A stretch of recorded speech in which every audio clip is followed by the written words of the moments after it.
It's called a promo, Shut kid. your And mouth, if you want to John. be the big dog, you're going to have to learn how to do it. So go ahead. You ready? No! I said, are you ready? That was good. Glad you finally decided to pull that giant stick out of your butt and have some fun for once in your life. You're uneducated marks! You sit there on your phones tweeting out your opinions like they're worth a damn. Let me explain something to you people. You don't know shit! And I'd like to think that maybe this company will be better after Vince McMahon's death. I'm here. I was just saying, this is the first time in the show I've realized I need to get my eyes checked. I can't read for nothing. Yeah. I'm excited this week. I got Dylan back after a short stint of absence. Yeah! During what has been the busiest SummerSlam season that I don't even think we realized that it would be. I think we knew it would be busy, but we didn't realize just how much. It without question feels right, though, to reunite for this momentous occasion. I wish everything was all positive going in. Oh, no. So, going in, we have a lot of negatives. But one positive, you aren't the only thing that's returning this week. Wrestling in the Middle title matches are finally back.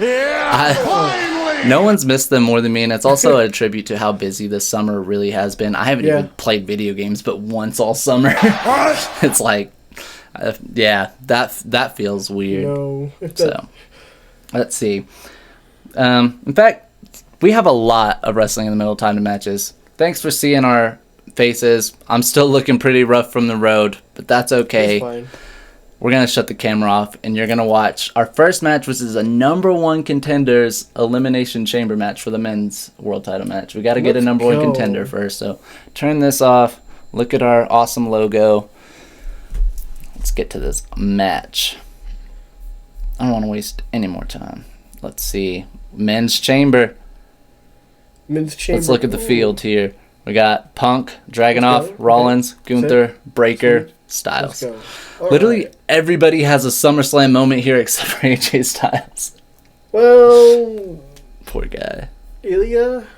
Oh, duh. I just want him to. Got you. Alright. 3, 2, 1. Dragunov. Yeah. That's beautiful. Sigma. Okay. We're going to minimize our note sheet here so it's not covering up too much. Because I'm going to also put, during the long entrances on the chamber, I'm probably going to put up a lot of tweets. I feel like I have more tweets to show before SummerSlam than I do after SummerSlam. We were all tired by that point. Yeah. Got this going. Welcome. This is what we're calling. You ready for the name of this episode? All right. This is the Rob Van Dam Wham Bam Alabama Slamma SummerSlammer Hammer Jamboree. Or the SummerSlam Jam for short, if you want to shorten it. Okay, I see what you did there. Dude, I was on a roll with that. Shameless self-promotion. Welcome to Wrestling in the Middle, everybody. This is the tone for the day. All right. We got some messages between you and I because I always like to show those. This is true. DIY didn't deserve this, bro. I may not have watched SmackDown, but after finding that out, I didn't even want to. I did not say anything after that for 5 minutes. Literally, I was sat there like, Poor my guy. family we were watching, and I was just... Poor I guy. looked at them, looked back at the TV, and then, of course, Rampage is right after, so I have to... Mr. ROH, CM Punk. Alright. Next tweet. My girlfriend said, what the f*** is going on with the Britt Baker and MJF and Alicia Tout situation? Because a lot of people are talking about this. That's the only reason why it's on the show today. MJF punched a wall in the women's locker room. There's so much to this that it's why I'm not getting into it, because with how suspicious everything feels as far as like he said, she said, I feel like there's just too much shit we don't know. There's just too much stuff that like we're not backstage for, so I'm leaving it alone. I made a joke at her tweet. I said, I blame Cody Rhodes. Anything MJF does can be traced back to Cody Rhodes. So I blame society, but that's always me. I blame AJ Styles, the old world heavyweight champion. That belt is beautiful, though. It is a wonderful belt. All right, we're gonna have to get into some of the negatives, and we won't stay there too long, but we are gonna get into it since nobody else seems to be getting into it outside of just being on Twitter. When a pedophile is sitting right behind you, this beautiful Wade Barrett's face with unbeautiful pedophile Rob Feinstein's face behind him. Okay, so I'm gonna be perfectly honest. Yeah. I didn't know who Rob Feinstein was before all this came out. Yeah, a lot of people are just now finding out who he is. What's weird is I forgot about him and his existence completely, forgot about the original Ring of Honor, and I have a RF video in the collection. My Taz DVD is from RF Video, and that's when it reminded me. I was like, RF Video, why does that sound familiar? And it all kind of started to come back. This is a hard clip to find, but I did find it on Twitter thanks to whoever tweeted it out. I feel bad that I can't credit them now. But here's a little video, if I can unmute my computer here. And remember this man? We originally thought his name was Timothy, another local man looking for a young girl. But he turned out to be this man, Robert Feinstein, a Langhorne businessman who promotes wrestling events. He has his own website with plenty of pictures of himself.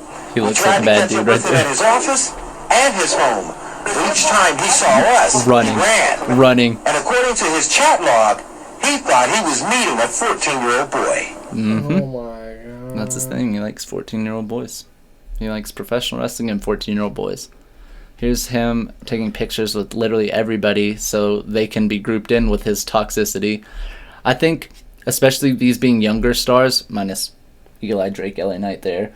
Yeah. A lot of these people probably don't know who he is, especially like Bianca Belair. I'm going to go ahead and assume, since she didn't even watch wrestling as a kid, she doesn't know who she's taking a picture with. Yeah. Yeah. Former. Well, hold on. I almost gave a spoiler. Gave a spoiler. There's him with Damian Priest. Priest should know, because, I mean, he worked the indies at least. Yeah. I mean, the thing is it something that... Because at the same time, you don't want to be the guy that's like, no, I'm not going to take a picture with you, because... Right. Yeah. Especially if you... in that hypothetical Bianca Belair situation, you're really over and you don't know a lot about wrestling. You're very susceptible to taking a picture with bad people. I'm going to go ahead and skip some notes real quick and show this picture since it's kind of relevant to what we're talking about. I feel like we can't blame Hulk Hogan for taking this picture with this man in a racist tattoo, but it happened and people are using it to push their agenda against Hulk Hogan, which again, I agree, Hulk Hogan's a terrible human being. Yeah. I don't think using this picture that he took with a racist fan should make him racist, though. His comments and actions himself make him that. You just made the list! Little context there. I saw that picture and was like, well, I want to address that real quick, because that is that's but... It's their one exercise that we all do, jumping to conclusions. Yeah. Man, you got jokes today. Back to the Rob Feinstein thing. There's him posting out a tweet thanking Logan Paul and saying he's going to make a lot of money that he doesn't need to. Thanks to Pirate here on Twitter, they were having a field day about it. There's no way registered pedophile Rob Feinstein is at SmackDown. No, he definitely was. There is no way. Yeah, he was there with... Man. There we go. Yeah. Here we go. Let's transition over to Logan Paul himself. Wait. Oh. Let's not transition, because that's evil. Yeah. You just made the list! At least according to Logan Paul. That's what I'm saying. We already got the tweet up here. This is the purest form of evil unfolding right before your eyes. A man was allowed to beat up a woman on a global stage, crushing her live stream while fighting for her deceased father. The delusion must end. So Logan Paul, already in a compromising position, leading up to taking a picture with a registered pedophile, who, whole other can of worms. I want to see what gets done about that one day. But comes back and even says, oopsies, I might be guilty of spreading misinformation along with the entirety of this app. Dig. Although she's been previously disqualified for failing a quote-unquote gender test and has XY chromosomes, some sources say that she was born a biological woman, which she was. There's the controversy here, is that people jump to conclusions once more too quickly and assume that this was a transgender male to female human. No, it's literally a woman. Yeah. It is a born woman, identified woman who happens to be very strong and have higher testosterone, which is like a biological thing. Like we all know in health class in biology, we learn you have levels of testosterone and estrogen. Yep. We won't get into biology on a wrestling program, but that was just to show, of course, Logan Paul was already in a f***ed up position before even getting to this position. And it only goes to show that WWE has some issues they need to clean house on, I think. It's hard because it's like... Talk about it. There's the underlying thing that people are saying that Triple H is racist. Yes. Because of the way he's booking some of the... And... He's not proving them wrong either. He's not proving them wrong is the thing, but at the same time, I can make an argument for certain ones. I do think, like, Bobby Lashley definitely dropped the ball on. But, you know, that's neither here nor there. The whole thing is that this is years of being raised like this. Being raised around Vince McMahon, around, you know, people like this that believe these sort of things. And so they're older now and they're not progressive, is what we would say. That's what it's... I mean, I'm really glad you bring that perspective up because that's kind of what the look looks like. I write it down here. Even with Vince gone, they're turning into a disgusting piece of shit infested cesspool. And that's a very aggressive statement to make. But that statement is, in turn, kind of backing that up because that's how I see it. They're at this point now where they're not going forward. They're staying at the exact same place they've been creatively, emotionally. It's like... It's almost like... It's the reason I had been so retracted for so long because it's... I'm trying to word this right. It's like I'm watching the same product just be more advertised and more amplified. And we'll get into advertisement shit later. That's actually a whole separate note, surprisingly. But yeah, it's almost like watching Vince still be in control knowing he's not. That's where I was going with that. Again, it's like he's... I do think it's not nearly as bad as it was. Now, I think the biggest storyline here that kind of... The Dom storyline, right? Is that where we're going? No, that wasn't, but you're still allowed to use it as a reference point. I think that's one of the things that I see a lot of people saying, oh, like, women are going backwards because you're having a storyline that's all about a man. Right. But the way I see it, Rhea's a very dominant woman. Mm-hmm. It's like that. It's very much like the old Attitude Era type stuff, but more progressive because the women are kind of the ones taking charge now. Right. A lot of people kind of take to that same opinion over it. I even, in my own fault, felt the same way. Like, why do we need so much over-sexualization in this storyline? And again, like, I kind of... because of schedule and disdain, I needed to step away from it for a little bit. I'm not disputing the over-sexualization. I'm disputing the fact that it's a man dominating when it's really it's all about a man being torn between two women. Right. And really, it's about the women trying to take control and say, "This is my." And that's where I was going with that. You just needed to let me finish the note on that. Yeah, that was one where I was like, maybe don't interrupt me because I'm going to that point. I know that's not what you're saying, but that's what I'm saying in that is that's what I was finding at fault was why is there an over-sexualization to it? And then it transitioned into that kind of take where it was like, well, wait, what is the main focal point of creative? And so that's how I got to that same opinion. You just gotta let me get there sometimes. Yeah, I mean, but at the same time, you don't need to have them making out all the time and shit.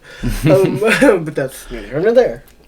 I feel like just taking away... Let's drop Liv and Rhea and Dom for a second. Just taking away from the backstage outlook right now as of this moment, I just feel like they're either not trying to hide the fact that they've always been this terrible, or they're trying to be this terrible because it is getting viewership. So think about that aspect if you want to like get even a little deeper.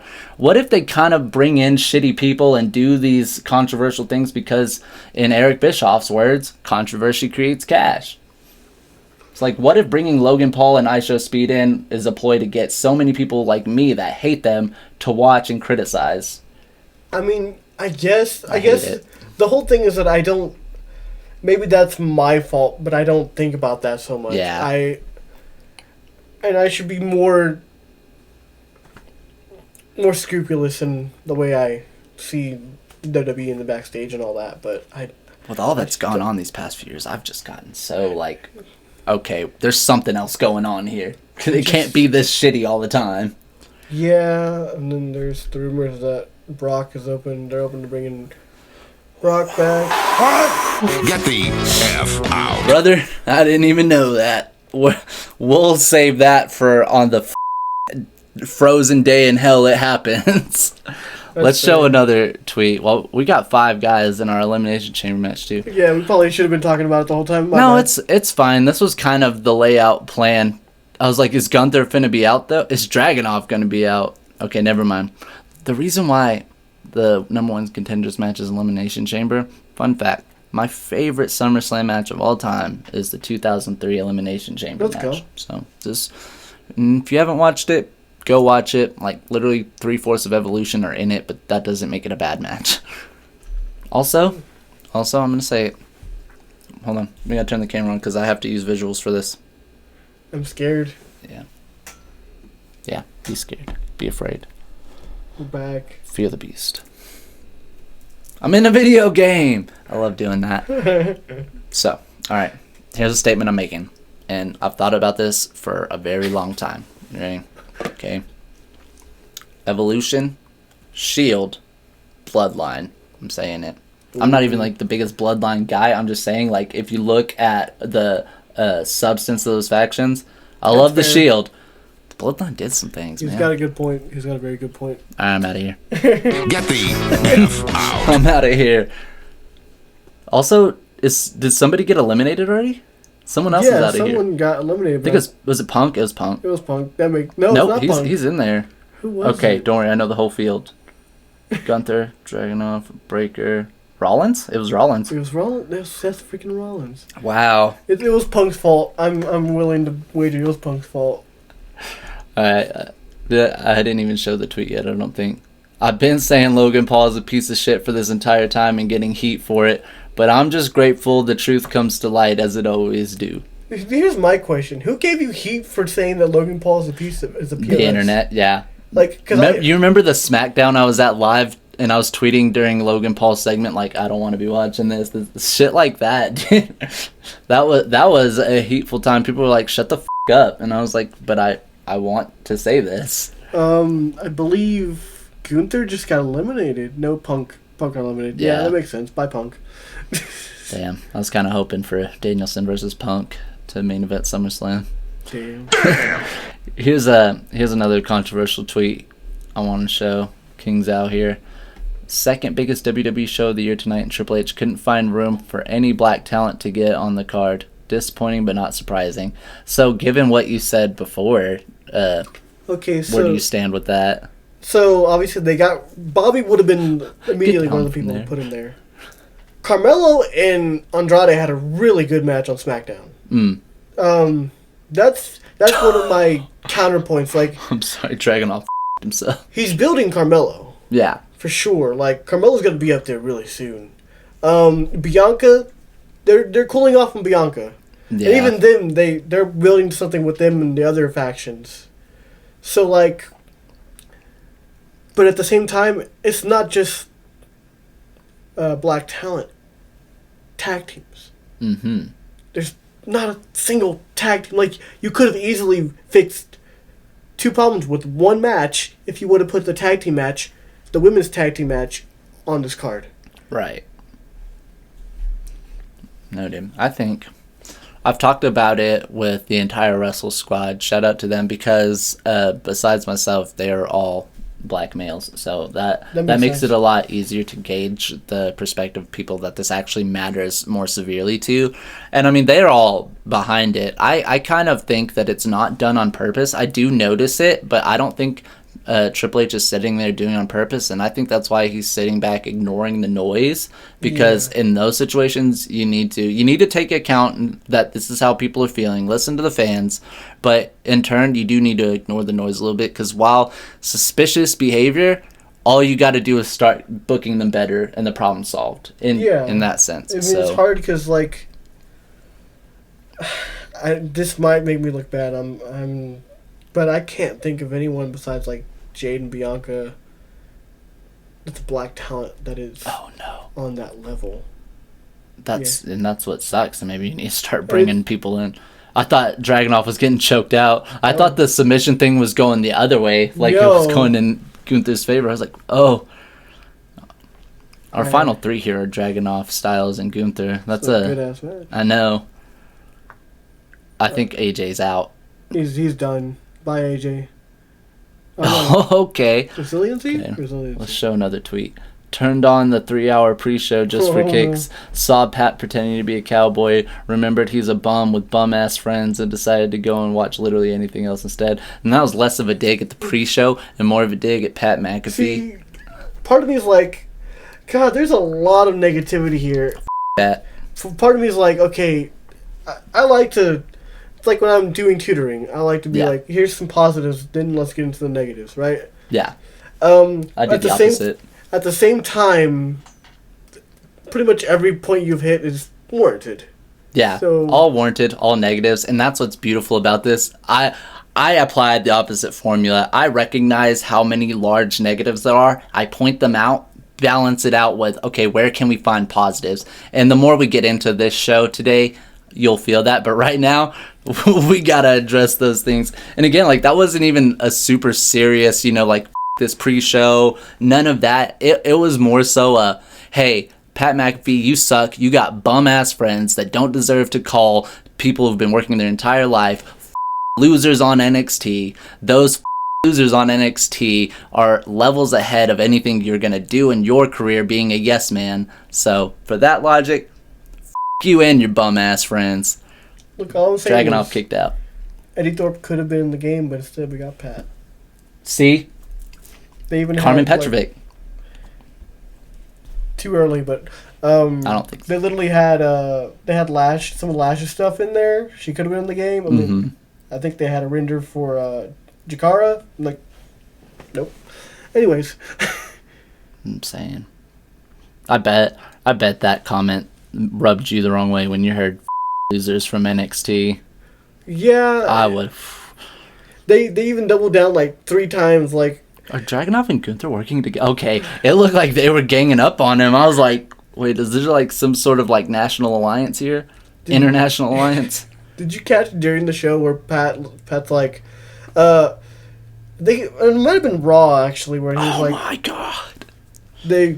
They show the advertisement for the DLC, and then he's like, me and my friends get to live a dream of being in the game, and It was during the SummerSlam PPV. And Michael Cole was like, yeah, everybody loves it. And it's like, I don't think everybody loves it, but we got to live a dream anyways. I didn't even download it. In fact, I questioned, do I even want to play the game, because WWE 2K was following behind it like, this is hilarious. F*** you. Yeah, they did. Excuse my language. Gunther kicked out. Let's show another tweet real quick so I can burn off some of these tweets before we get to actual pay-per-view. The fact I can watch the WWE Kickoff show, catch up, but instead chose the alternative to watch a taped AEW Collision that I was at live should say how I'm feeling. And I hope it's different for most of you and you enjoy this pay-per-view, but this pay-per-view has like no excitement for me. And that was genuinely how I felt going in. So I just want everyone to keep that feeling in the back of their mind. Yeah, that was how I was feeling too. Like, this was a fun venture. Oh boy. AIR Gold said WWE's Attitude Era PLEs on average waste 50% of people's time on ads, while the pedophile in the building stare at the empty ring. What? Oh, the people! I was so stuck on Rob Feinstein that said pedophile. Gunther's out, down to Styles and Dragunov, and Styles kicks. Lots of reference points as to time on pay-per-views there. You can look at that on the tweet. Yeah. I quoted it. I said, adding to my friend's complaint here, this is mine. My own has always been that it is ridiculous for me to pay extra to have ad-free Peacock, but still be forced to have certain ads play on content I watch anyways, aside from them literally shoving ad/product placement in every match. So. Yeah, I mean, get paid, but like, damn. Yeah, I mean, if they do something good with the money, Dragunov going up top. Another tweet. Yeah, so here's me with the patriarchy at AEW Collision. That was so fun. Oh, he's a flying. He flew off. Did you see the missed crossbody he did over there earlier? No. He tried to crossbody Gunther from the top of the Elimination Chamber wall, and he ate it. Oh, damn, what a chop. Here's a little joke for you. How do you know Christian Cage is a good father? He always takes his son to wrestling shows. Hey. Yeah. Great. Alright, shout out to all the folks that can watch a 3-hour pre-show program with no wrestling matches on it. And shout out to people that can watch a 2-hour, 0-hour program with only wrestling matches on it. The point is to have fun and enjoy whatever your preference is. That's why we created this whole show. See, I needed it this time because I'm going to be perfectly honest with you guys. You need to catch up, right? I have not watched much of anything lately. Yeah, me neither. And that's us being bad at our jobs because we run a wrestling podcast and literally missed like almost a month of wrestling. Is it us being bad at our jobs or is it them being bad at making... You make a great point, and honestly, we're not bad at our jobs because we might have missed a month and we still are doing a kick-ass program right now. And to be fair, I watched some stuff for some other stuff we're doing, so... Yeah. I was watching a 3-hour pre-show just so I could catch up, and then what's funny is, like, literally, like I said, 5 minutes into it, not even, I muted it and was like, I'm not catching up. I'm gonna watch Collision again. I missed, like, an hour of it. I went... You should have watched Collision. It was a good show. I watched the later half. It was... I came in... Okay, you know my opinion on Thunder Rosa. So I came in at Thunder Rosa versus 1, Tyre Valkyrie. 2, 3. So probably not the best entry point for me. Maybe not, but I'm weirdly starting to get behind her. Not in a, like, I'm her biggest fan way. And, you know what? You're showing up and you're putting on some matches. And driving to that Collision taping, too, I remember thinking to myself, like, this better be a good show. Because, like, I'm driving there and back on a Thursday to catch this taping. And, like, I got to be up at 6 the next morning. No. It was hell, but it was worth it because that Collision show was amazing. It was amazing. I could put us back on camera. I'm going to go ahead and shift over to our first title match now. Let's go. We're going to do the Dragunov. women's. Yeah, Dragunov is our number 1 contender. We are going to do our women's match right now. So let's mute it. Now, you don't see the field yet because we got a blacked out screen. But I'll go ahead and tell you, because of the momentous occasion out in Japan with Bailey and Mako Satomura, wrestling their match, they have won the right to be the number 1 contenders for the women's title match in this SummerSlam Hell in a Cell. So we got a triple threat Hell in a Cell. 3, 2, 1. Tony Storm. We're doing it at 88 SummerSlam as well. Let's go. This makes sense. Yeah, it's a nice little triple threat Hell in a I Cell feel like match. Tony Storm should have the ability to time travel people in her matches. I'm gonna put this one up real quick. I'm not going to fully get into SummerSlam until after this match. I'll only do little tidbits, but I will say the opening contest has me on the edge of my seat already. It was just Jelly Roll. It was just Jelly Roll. I missed it too. I think I went to shout out to Retro Hall. I went to Retro Hall and got some cards and some stuff for my birthday. I should have sent you $10 to get me WCW Nitro. You should have. I got a Rock Pop. Let's go for my brother. It was great. Is it the Art Series one? It better not be, because I could have given it to you. I was going to say, we have it here. No. Women's Champion Bailey in the building. Women's Champion Bailey, yeah. She's not our Women's Champion, but she's a Women's Champion. She's... Fair. I'll go ahead and break this first one while the entrances are going, because we can't just sit and watch entrances for our whole life. Sure we could. For real, though. Opening contest starts after the Jelly Roll performance, and we got the women's world title match first. Rhea wrestling for her world title that she never lost, with Dirty Dom by her side against that scandalous heifer Liv Morgan. Ruthless aggression. Match is a high quality one, but as a lot of people predicted, Dirty Dom cost Rhea Ripley the win. Was a little disappointed myself, but in a personal bias kind of way, not because it was bad. Storytelling, phenomenal. Just personal bias. Rhea Ripley should be your world champion for at least like a year. Yeah, for sure. Like, honestly, I hate to be an advocate for stealing or like biting off other people's stuff. They really could pull Rhea Ripley, or they could pull a ROH Athena with Rhea Ripley and just have her be forever champion. It's something that they could bite, and they have no problem doing it with other people. So, I think they saw this storyline, and they knew the type of storyline it is, would get them a lot of viewers, and Raw needed that because as much as I like Priest, he's not exactly a... He's getting there, but he's not like the top seller. Right. So they needed this storyline. He's getting there, though. Yeah, so I get that. IWGP Women's Champion in the building. Yeah, it was a good match. I just noticed. This match, every woman is already a women's world champion. Oh, wow. Because Banco Satomura had the IWGP Women's Champion. We're watching the DVD screen like we always do. We got ROH Death Before Dishonor 2023. I need to remind everybody that in 2023, ROH's tag division was stacked up. Yeah. I mean, it's basically just AEW's tag team division on rent, but Lucha Bros, Aussie Open, Best Friends, Kingdom. There's a lot of good ROH tag teams. Look at Trent. I know. He was best Trent. Look at Tony. That'll cheer you up. Hey, it's Tony. Rare non-black and white entrance for Tony Storm here. Damn. I know. So I guess they didn't have the black and white filter for this arena. I rewound it on accident. That was hilarious. It's fine. You guys get some... Scratch the record. I don't like Dom and Liv together. That was the end of the note, by the way. I don't like them together. I get it, but I'll get into like more about this later with another match. Uh-oh.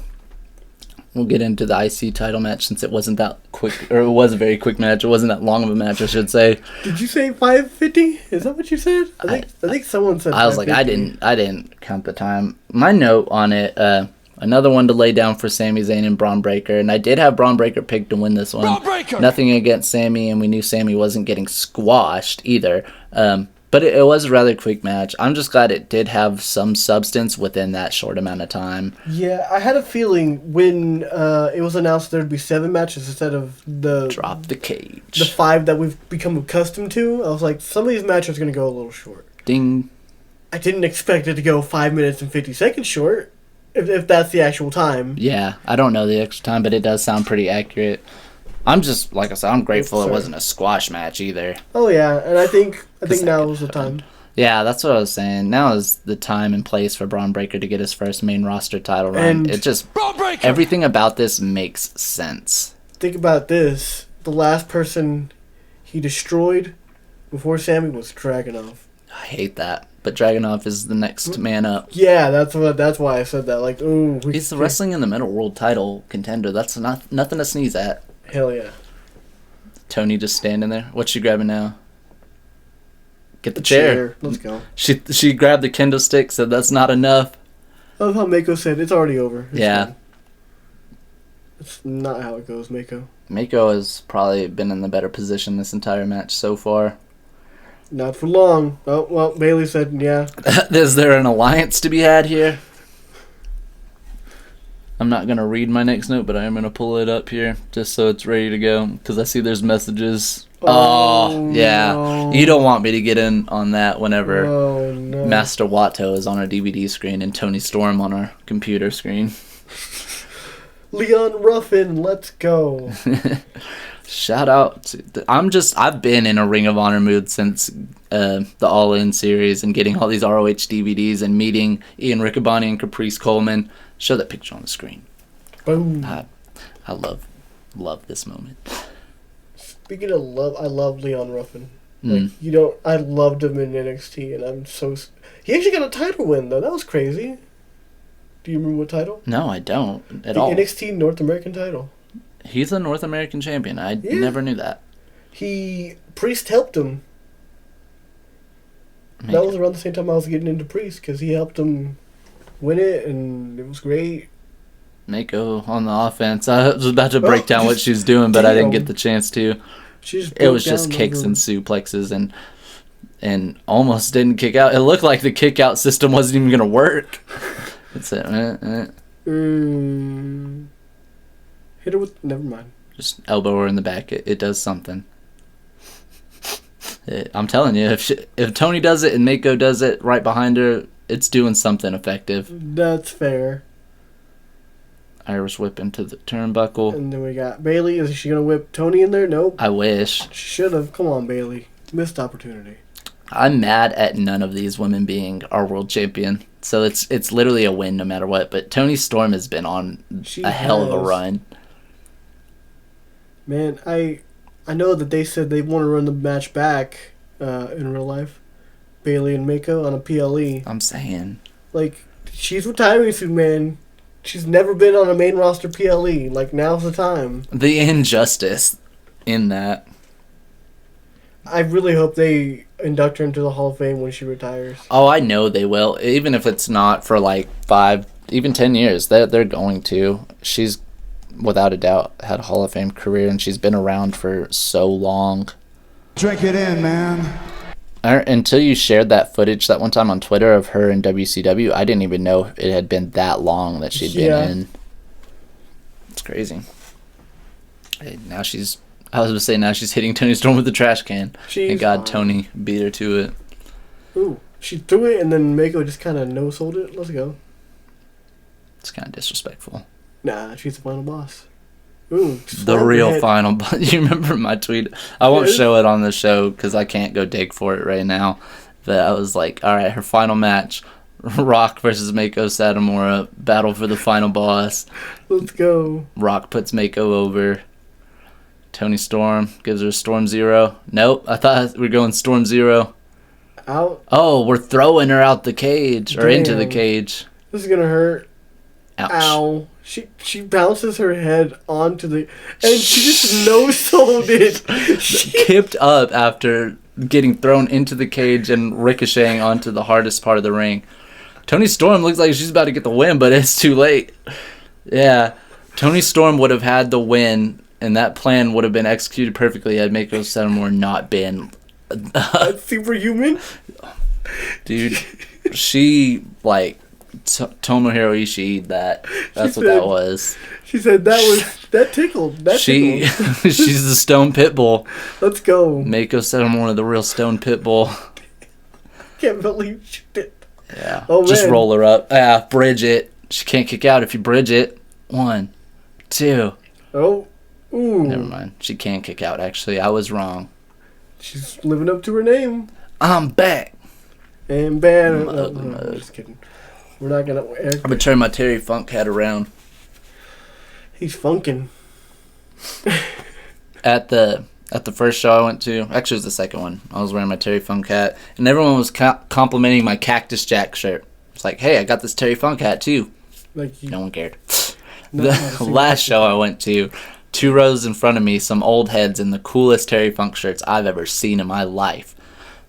Took a picture of my hat. They're like, can we please take a picture of it? Of course you can. Heck yeah. Take this picture. Take that picture. Take it now. Everybody's screenshotting it. Send it to us and we'll give you a jelly bean. 1 single jelly bean. This is my new hat. Queen of the Ring in the building. Real Queen of the Ring. Are you sure? Yes. Actually, no. Because if anybody deserves the title Queen of the Ring, it is Nia Jax. She did fairly win it without controversy or question. She's the only one that can say that this year. Dang. Toni climbing the cage. I got so distracted talking about Terry Funk, I didn't even realize we busted the cage open. Now we got people on top of it. Oh, this is gonna hurt. Oh. Oh, what a bump. She just destroyed her arm. Her arm's dead. It should be hanging out of its socket right now. Is Mako still up there? Yes. Oh my god. What's she doing?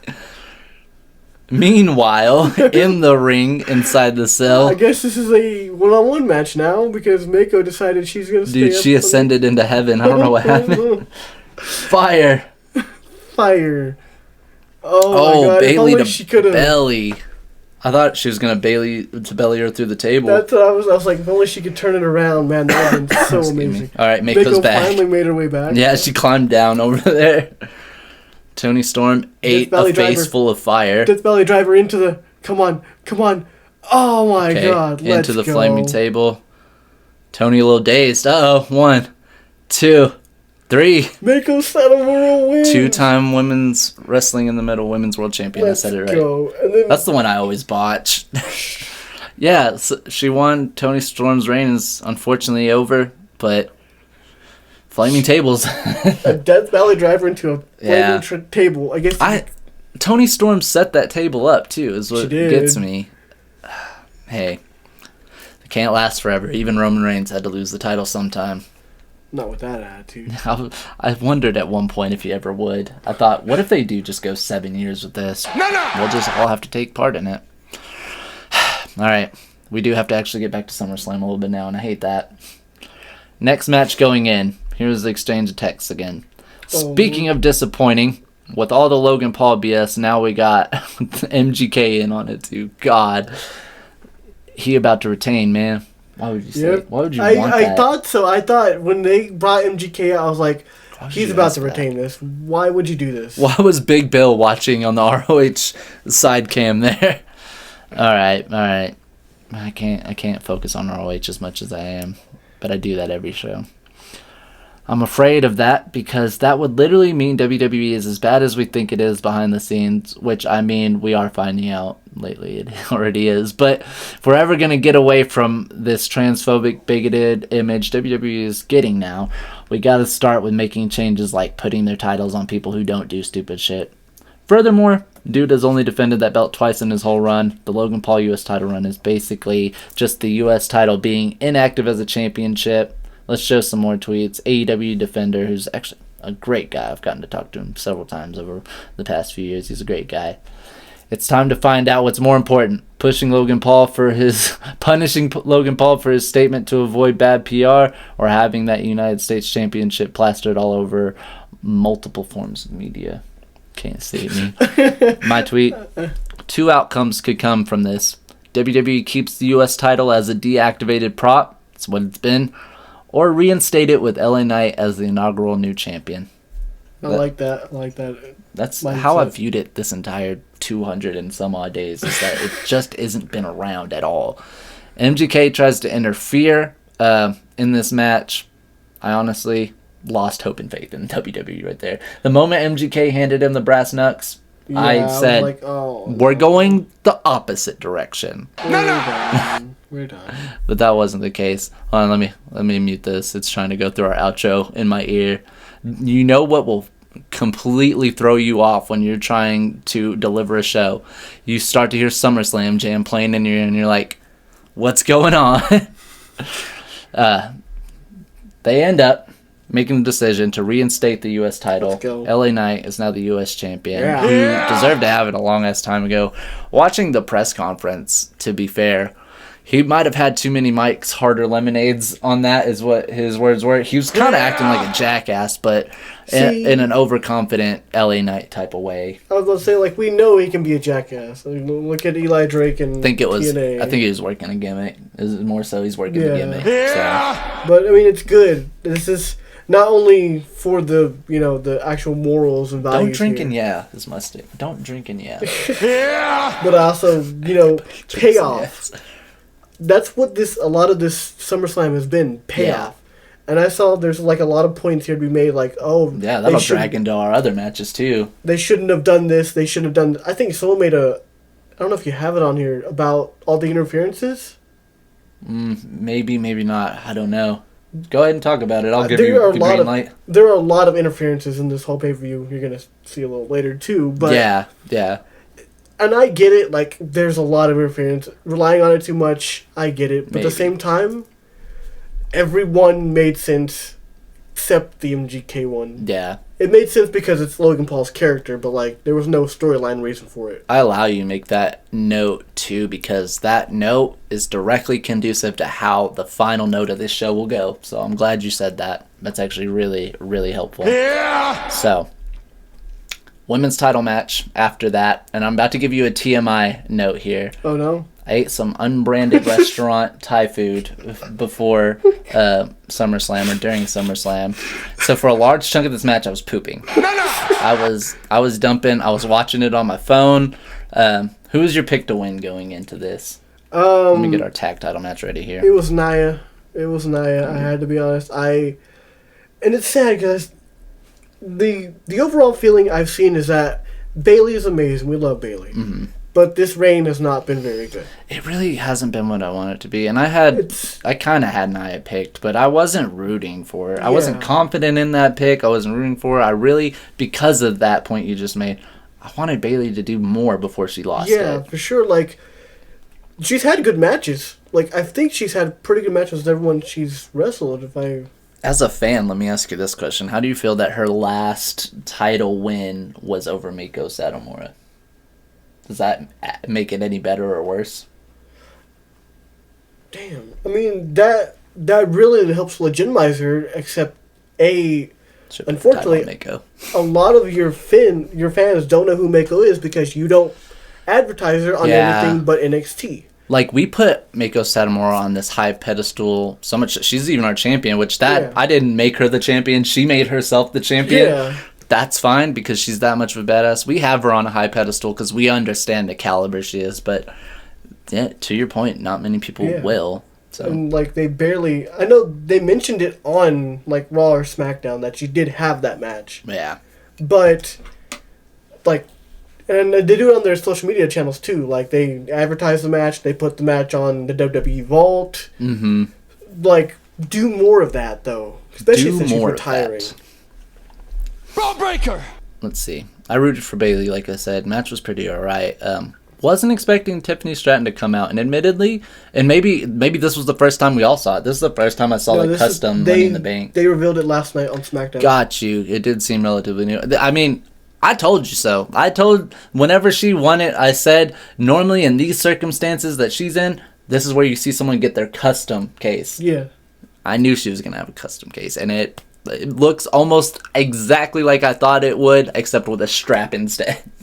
The strap is the only thing I wouldn't have guessed. Which makes sense because it's like she's carrying a bag. Yeah. But it's like a...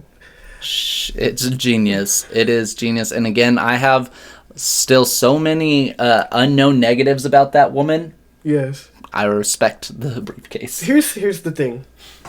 I like the idea because I thought of it whenever she failed the cash in. Mm-hmm. Or she didn't even get the... Yeah, Bailey thwarts the cash in. I was like, there's two ways you do this. One, the way that we all see coming, and she turns on Nia and she takes it from Nia. Mm-hmm. But what if you brought Charlotte back, Charlotte Black back. have Charlotte beat Nia, and then Tiffany cashes in on Charlotte to keep this sort of... Because Charlotte's like one of the most cashed in on females. In a more realistic sense, based off of how it ended. Because she, like I said, Bailey thwarts the cash-in attempt, and Nia, after that, dominates Bailey. Like, destroys her. Yeah. Takes the women's title. And, of course, we see this alliance now forming between Tiffany Stratton and Nia Jax. And they went into the post-show super, super happy with each other. They even broke kayfabe a little bit to let people know why they're such close friends. It happened on an international tour when Nia Jax kind of took Tiffany Stratton under her wing, and they became really good friends over that. But as far as going back into kayfabe and creative, I think the storyline, of course, has to culminate in some sense of Tiffany's going to have to cash in on Nia eventually, and it's going to be when Nia least expects it. My question is, what does this make Tiffany the face, or was Nia going to end up being a face when that happens? I think Nia... Well... Damn. Wow. See? How do we get behind Nia Jax as a baby? Because, I mean, that's how I would see it having to go, but how? I mean... How do you like Nia Jax? People want to cheer Tiffany, though. Yeah, I think you kind of have to reverse that around. It'll have to be like, once she cashes in on Nia, she is now a babyface. Yeah, I think... That is the turn. I think it starts with Nia start showing cracks and being like... Getting all full of herself and being like, I didn't need you, blah, blah, blah, you know. You know how it goes. Stone Cold covered it up. It's like, where'd we go? You saw Stone Cold, you see nothing. No, it's because before we get into the next thing, I want to go ahead and get the tag match up. Yes, I said it correctly. The Wrestling in the Middle tag team titles are finally being defended. MJF has been out with a hair injury. He's had a hairline fracture. He was bald as a button, but I went in, I put some hair that, admittingly, a little too dark for him, but still works enough to have him come out and defend the belts. So, I love that we get ours defended before WWE has theirs on a PLE. See what I mean, dude? Don't even get me started again. I don't want to talk about it, alright? I don't want to talk about it. I want to watch this match. Mute it. 3, 2, 1. Tag teams. Yeah, I knew it. This is the best. Because MJF and Adam Cole are no longer friends in any sense of the word and are bitter enemies, their first set of contenders are also bitter enemies. Punk and McIntyre against MJF and Adam Cole in a ladder match. Oh my god. In a good old SummerSlam ladder match. CM Punk competing twice on this show. How do you feel about that? Oh my god. Dude, this show, for no reason at all, has always involved CM Punk. He's just been a part of it, and he's gonna be a part of a future time travel. No spoilers, but no spoilers. All right, this is my thing to you last night, and I'm still on this. So they turned the big gab into a regular ass Tuesday NXT. I accidentally said Wednesday, thinking it was still on Wednesdays. Great American Bash should still be its own pay-per-view. Halloween Havoc or Day 1, I get. New Year's Revolution, not so much, but the big gab? The big gab? Nah. Nah. Fair. No. that is fair. But that's not enough to voice my concern. 5 years down the line with this formula, we will be watching NXT SummerSlam Tuesday. That's where it's going. WrestleMania will be held Monday night on Netflix. Monday night on Netflix, we get WrestleMania. See, I don't think it's a thing of them wanting to just shaft the Great American Bash. I think it's just every night's 2 nights. Because they're still trying to make new specials and things like that. You need TV specials, especially for something like NXT that will bring Bad Blood back as a pay-per-view next year. It's a regular SmackDown. I get it.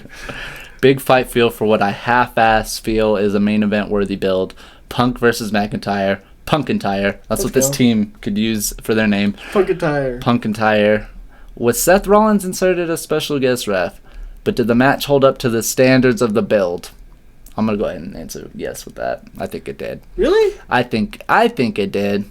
You're allowed to have a different opinion. Well, no, it's because I see a lot of people say like the match, like as a match alone, sucked. See, that's where they f***ed up. You know why it didn't suck? Because you didn't need to set your expectations high. And let me get into more of the note. You'll see what I mean.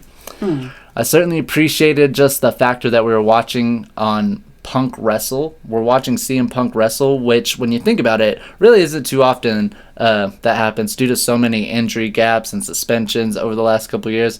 And for that same reason, maybe not the best work from the self-proclaimed best in the world, but I have actually seen him wrestle worse, if you could believe it.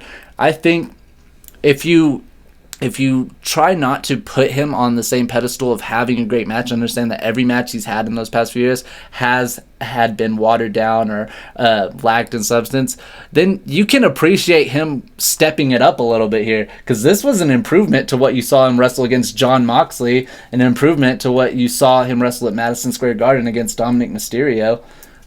That's fair. You know, I thought it was a pretty good match. I liked, but a lot of people didn't like Seth Rollins' involvement. I liked that. Perfect opportunity for me to show the tweet. Admittedly, while I didn't think it necessary Seth Rollins be the referee in this match, I'm very much enjoying Seth Rollins as a referee in this match. It added more substance, and that's what I loved the most, was the amount of substance in the storytelling aspect of the match. That made it even more better than the fact that, it's not that great of a wrestling match. But even then, I sat there and remembered every CM Punk match I've watched in the last 2 years and said, this might be the best one. And yeah, it's not saying a lot, but my God, it does say something.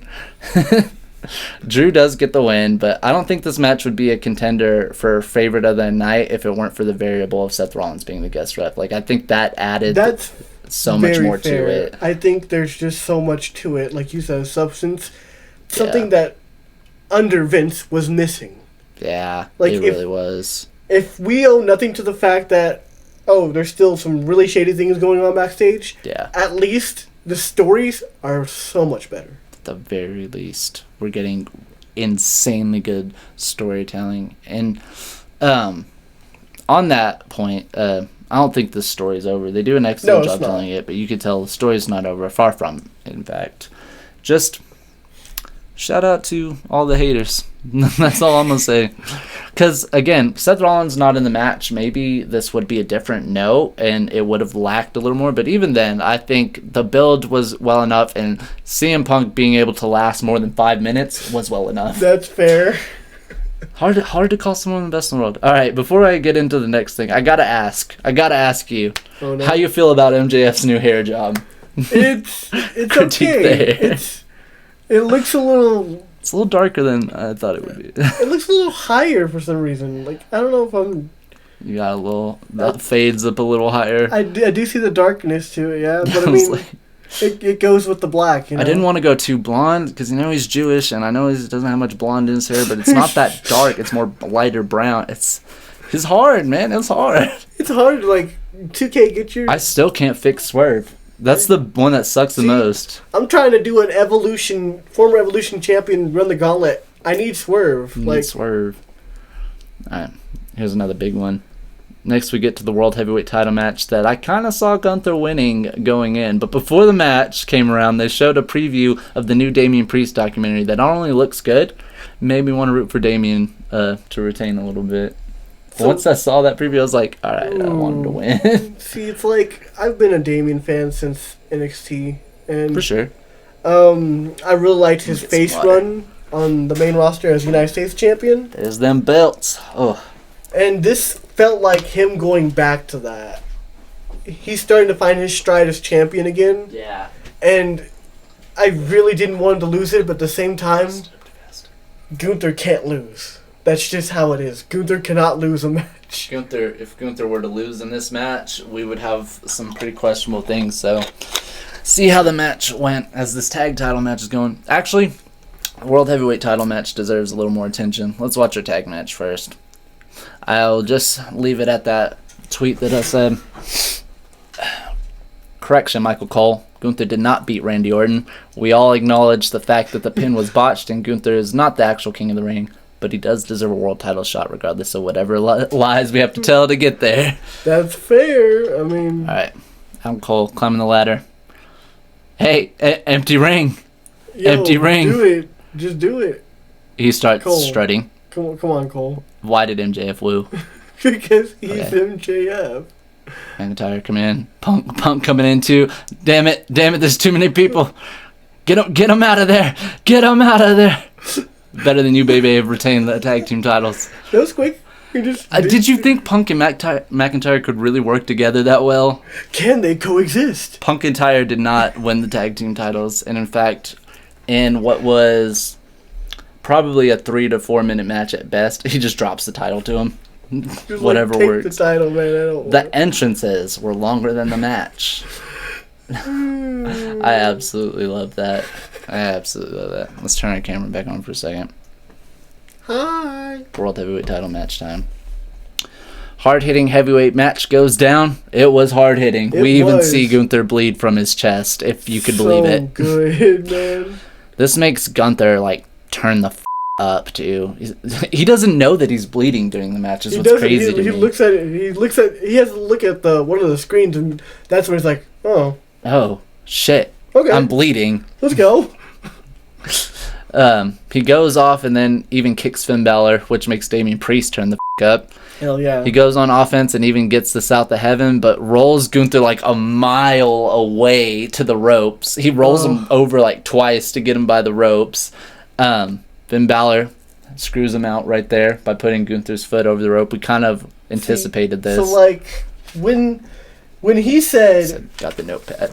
at some point he said, I think it was after Rhea's match, and they were looking for Dom. They were talking, and at one Right. point, Finn says, "I'm sorry too," because Damien had went off on him earlier. Right. He said, "I'm sorry too. Judgment Day comes first," and Damien just he didn't even acknowledge that. But right then was when I knew That's when Finn's you knew. about to screw this man over. The moment I knew it was because everybody on the internet all week was convincing me of it already. So I'd already kind of thought so, but I was Yeah. like, would they really? And then that point, 100% submitted it. had I been watching regularly like I should have been, I probably would have been at that conclusion too. But I had to rely on the opinions of people on the internet, which I don't ever suggest doing to anybody. Don't listen to No. people on the internet too much. Don't. Gunther chokes out Priest after another short rally, secures the world title, and Judgment Day, I would say, officially broken up. I think. That's think. the interesting part there. And Find out tonight.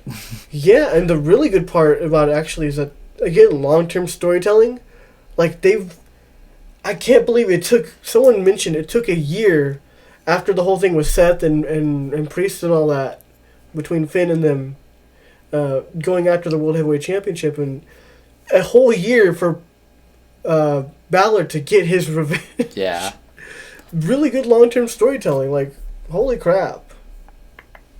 Looking for my men's title match here, too. There it is. Boom. I got that pulled up, so ready to go. Main event of SummerSlam. We got the actual main event, our main event. We do it at the same time. You guys got to watch this. You don't want to watch us. Yeah. This is the main event. Dragunov versus Bryan Danielson.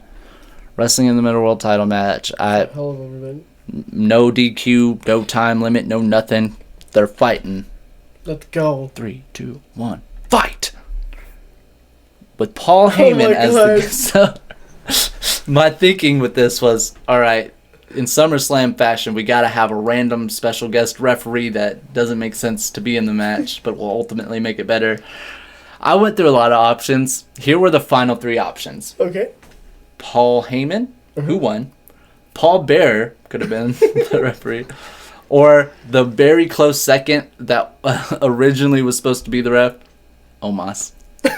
Omos was going to be in a big-ass ref costume. But I really felt the need to have Paul Heyman be the referee, and it worked out so eloquently. Look at him. He's like, I'm referee. Yeah. It's funny because in real time, the World Heavyweight title match situation, kind of like I use that as the inspiration for 2 of my title matches, with the putting Punk and McIntyre in a random tag team, having a random special guest referee. That's fair, honestly. That's funny. Did I show this tweet? No, I didn't. Not loving it, No, but you did. I did? You did. Yeah. Okay. I didn't know I showed that already. I'll see it again. You Yeah, can see it 3 times if you want. I have to give your opinion before we move on. Yeah, that's I fine. need to know. Is it going to be Finn, Liv, Dom, and Carlito and JD as Judgment Day? Or do Rhea and Damian... Because I have a feeling they're going to branch off. Yeah. I made this point. I was like, Rhea and Damian no longer need Judgment Day. They're both now big enough stars in their own right to do their own thing. So then would you keep Judgment Day with the others and use it to help propel them? Part time, bro. Damn.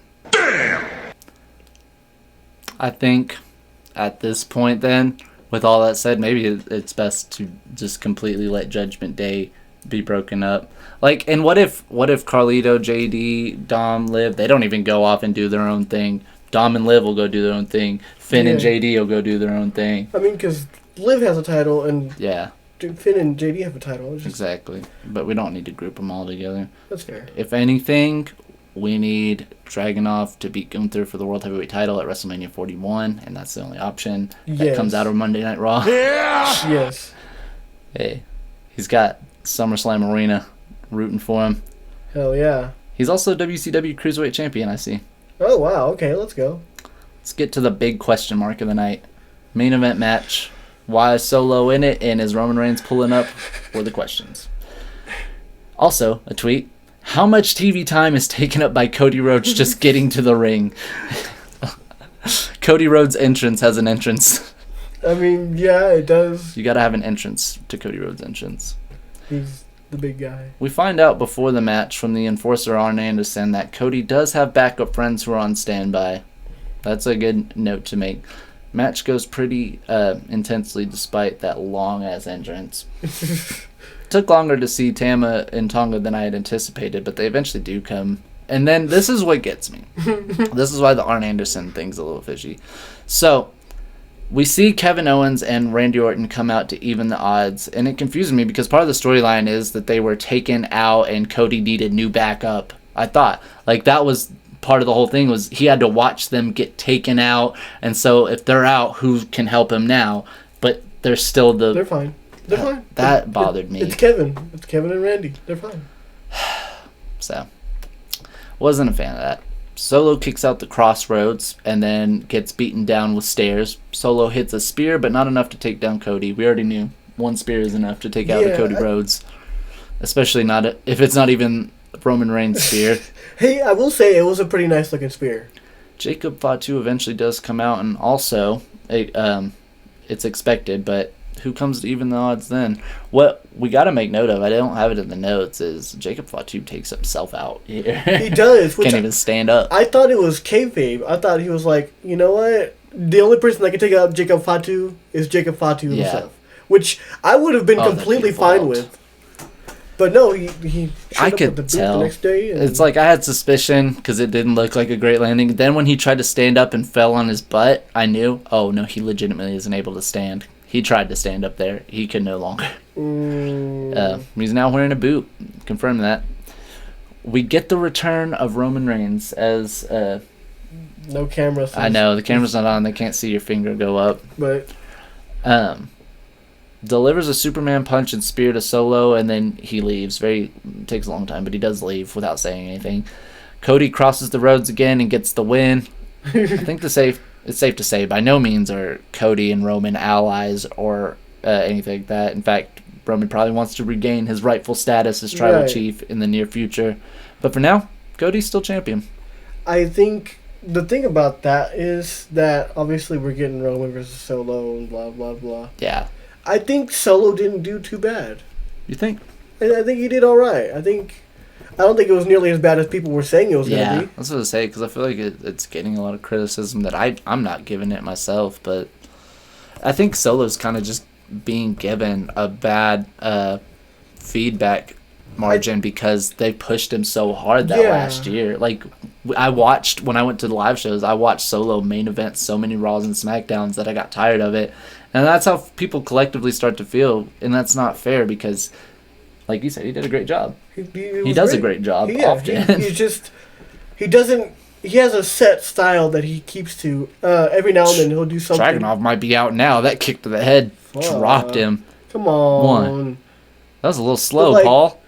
Like when I pointed out the spear, that was a really good spear. It reminded me of Bobby Lashley's spear. The way he rolled out, like. It's my favorite spear. But other than that, Dragunov rolled out the ring. He flew out the ring. I'm curious to see exactly what Roman Reigns' There's a Slim Jim logo planted all over the arena. God. Why would the first weapon not be a Slim Jim? That's a side note, actually. A Slim Jim? Well, the ad placement. Mm-hmm. I know going in, I had read somewhere, Wingstop's going to be the second sponsor. It's like, okay. I did not hear about Straight Talk. That's funny. I did not. So when I saw Straight Talk on as well, I was like, another kick to the head. Okay, another ad to the head. Paul Heyman runs surprisingly fast. He's fine. He's been getting his... Not even a 1 count. It's going to take a lot more to take Danielson out. Oh, well, okay. Dragunov said, I have more. Uh-oh, here we go. Yeah, here we go. Do you know how this works? Oh, 100%. I'm the one doing it. I'm playing this match. What do you mean? I was just wondering, are you just like somehow getting it? No, I'm very familiar with it. In fact, I've won more than I've lost in these. Let's go. It's like, come on. All right. This is a very Dragunov thing to do. It's also a very Danielson. Yeah, I know. Thing to do. That's what made this match such a great matchup. I was like, okay, Dragunov's the number 1 contender. This is gonna be awesome then. Heck yeah. So far, though, it looks like he's being forced to submit to the American Dragon. Cattle mutilation. Nope. No, it's not enough. Not enough. He's hanging on. Yeah, I know. Eventually, you just gotta stop. You can only hold that submission in for so long. It's gotta hurt your back to bridge like that. He's fine. Okay. Kick him in the leg. What was that one match we were watching? I think it was like an all-out brawl fallout where Danielson was just people up with leg kicks. Just another kick to the I leg. think it was that. I don't remember. Danielson doesn't do taunts very well. He's not a taunter. I remember the origin of the yes. Literally just because he didn't know what to do with his hands. So Yeah. he's like, Yeah! Nice suicide dive. Can never complain about those. come on, hit him with the... There you go, label lock. That's what's going on. Let's go. It is falls count anywhere. Well, Uh-oh. make Nope, him tap still out on not the yet. floor then. I don't think so. Hey, I don't know. It's shaking. He's fighting. Dude, Dragunov doesn't just tap out very easily. No, He actually does survive quite a bit. he's fine. He genuinely is fine. He does not have a concussion. He's not out. He's not injured. He is just A1 at selling. Yes. His eyes bugging out of his head. He's like, He's... Okay. okay, throw him. Dragunov turning up. We're turning up in the game. Let's go. Dragunov's got a kendo stick. Doesn't necessarily need it, but he's got it. Why did you go in the ring just to come back out? Maybe he's taking the stroke. Oh, that was a light glass tube. I thought he that had a was light kendo stick. tube. He's fine. I was like, what if Danielson's out? I mean, if I ate a glass tube to the face, I'm not sticking around. I got some good news for you. What's that? In the next DLC, we're gonna get Carlito's apple. Did we get Carlito? Yeah. I didn't know he was a DLC at all. That's awesome. Okay. Well, you heard it here first. Then This is awesome. This is news. it's just 1, a whole month and a half. from 2. now.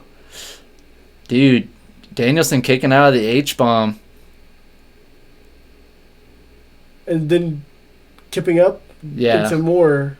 Oh, Head kick. let's go. Dude, This that is was amazing. intense. Like, That was such a good. Danielson almost lost the title just then. Yeah. Now he's gonna kick his head in. You're allowed to say it. It gets bleeped out, but I say kick his head in every time. That's Kick fair. his head in. There's gonna be a lot of bleep. See, you can't. I was gonna make that same joke. I was gonna. What's he doing now? Again. Kick his head in. This is gonna be so. Pick him back up. Okay, it's fine. For Psycho Knee, it's over. It is. It's over there. I see. 1, 2. Hell of a fight by Dragunov, man. He tried, but it's Brian He Danielson. almost won the damn thing, man. He did. He almost won the Wrestling in the Middle World title. And The- I wouldn't have complained. No, of course not. But The actual best wrestler in the world. I think Cole or Corey on SummerSlam said that Gunther is. false. It's false. This is false. the actual best wrestler in the world right now. There's even some people that you could argue are better than Danielson on a technical level, and I would listen and be like, you know what, you have a great point, but no, on my list he is number 1 Yep. best pure wrestler ever to do it. Kurt Angle has an argument. Kurt Angle's got a strong ass argument in that conversation. I just like But he's Bryan not Danielson. active right now. He's I think not we the should talk about American Dragon. active. He's not the American Serpent. He's not Jake Long. He is the American Turtle. Okay then. What's funny too is I was going on a Bryan Danielson rant one day, and I did that. I was like, but he is not the American Dragon, Jake Long. People never see that coming. A lot of times when I say that, people go, I forgot about that thing. Well, now How you can remember. forget about? No. You know what? Forget final pay-per-view thoughts. We're gonna go on a 5-minute rant on Nah, Jake Long. I gotta do my final pay-per-view thoughts. Hard down, bruv! Going in, of course, there were so many negatives that were out of the ring related. And going forward, I mean, there's still so many questions to be answered. And within reason, proverbial houses to be cleaned out. I think a serious sweep might need to happen behind the scenes for this company to avoid the absolute worst PR they've had since the Vince McMahon scandal details broke out. Which is insane, but the one thing they are still doing that they showed here is providing quality matches and storylines. So, like, there's this thin line now coming out of this pay-per-view that makes you go, okay, this is still a great wrestling company, putting on amazing shows that are also wildly over-commercialized, but whatevs. Ultimately, is eerily showing to still have many skeletons in the closet and inoperable toxic pieces to the machine that is WWE. So where do we go from here, and what do we want to find out is the kind of thing I leave with that. But pay-per-view itself, detached from the controversy, because our job here is to dissect the pay-per-view itself. So whenever I need to separate that, and I do, 4 stars based on match quality, great in-ring storytelling. I would even up it to 4.5 watching it back if it felt the same. Most times something you watch live feels that way. But coming out of it, I'm giving it 4 stars because that pay-per-view, aside from everything, was a good SummerSlam. See, it was, and it's funny because I think the last pay-per-view was the one where I was like, oh god, I don't know how many more of these I can do. Money in the Bank. I had to do the Money in the Bank episode alone. Oh, was the last pay-per-view Money in the Bank? Chelsea Green stole the show. Unless there's one even I forgot about that was so bad, but I'm pretty sure Money in the Bank was our last pay-per-view. It was the last one I covered. Didn't NXT have a pay-per-view in between then? Maybe that's what you're thinking of? No, because NXT, I mean, I guess I'm biased, so I can't really, but Heatwave was great. WWE right now as a whole, 0 stars. I want to say that too. That's fair. I'm 1-star review. I don't look enough into the whole that sort of thing. Yeah. You already know I'm not a very critical person to begin with. It's the part we have to focus on, but our job, like I said, isn't so much to focus on that. It's just to make sure that we make light of it and we know. Otherwise, I'm here to talk about some wrestling. Yeah. I mean, that's not to say that we don't want to get involved in the issues. It's just we're not the platform to do that unless... Also, word of advice to other people that think they can do this job. It doesn't look good when you're talking out your ass. If you don't know what you're talking about, don't talk about it. Like, I had barely done the research on the whole controversy with Logan Paul and everything yesterday. I literally had to do the research yesterday just to familiarize myself with what was going on. If you didn't, you just don't talk about it. Before I show my final tweet and get out of here, do you have any final pay-per-view thoughts to this? Love the storylines. I love the long-term storytelling. This is something we have not had for a while, I think. This feels like... And a lot of title changes, right? Yeah. Tons of title changes. And it feels like another shifting of the guard. You said it best. This pay-per-view was payoff. Yes. Lots of payoff. We have young guys like Braun taking the reins. We have payoff for people like LA Knight that have been clawing and scratching and doing their best, finally getting that. Gunther's a new I said in the card, champion. they literally have not dropped the ball with him once. They've had Gunther in a position to where he's not overbooked or pushed and is succeeding as much as he should. It's like, if they're doing one superstar justice right now, it's Gunther. Just for the love of God, put the tag titles on the PLEs. You know what, and I agree with that more than anything, but one other Gunther Imperium note I'm going to leave with, we should have never broke up Kaiser and Vinci. Vinci didn't deserve that. Yeah, because now Vinci's, I'll be perfectly honest with you, he's probably going to get, well, they don't release people anymore. They're probably not going to renew his contract. I'll sign Vinci. I'll sign him. Last tweet. Takeaway from the SummerSlam post-show, because yes, I did watch the entire hour and a half.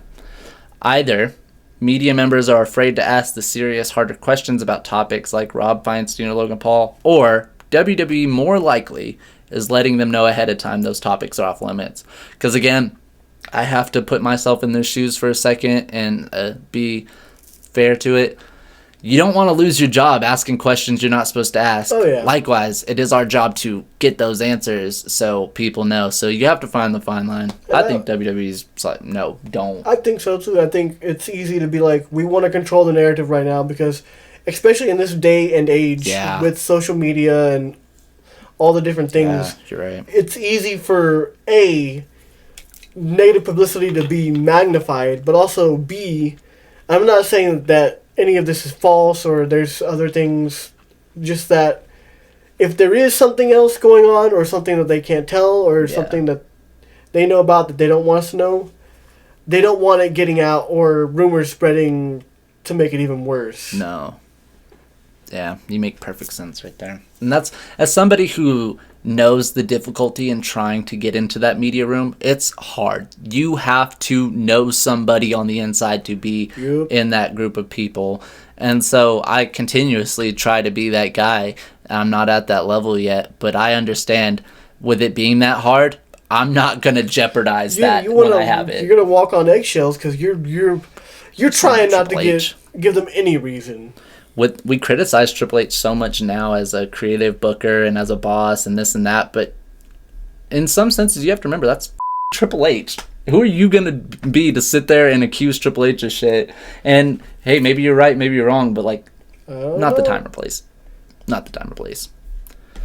All right, that is the official Rob Van Dam Wham Bam Ham. I forgot. Rob Van Dam. I don't remember. I'm not gonna pretend I remember.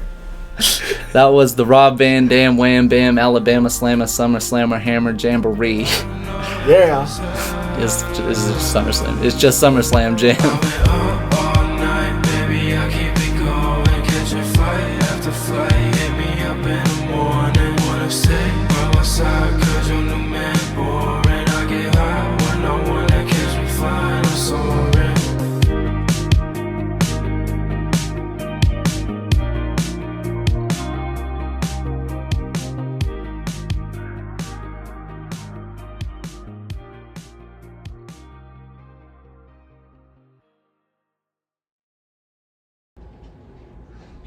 That's cleared out.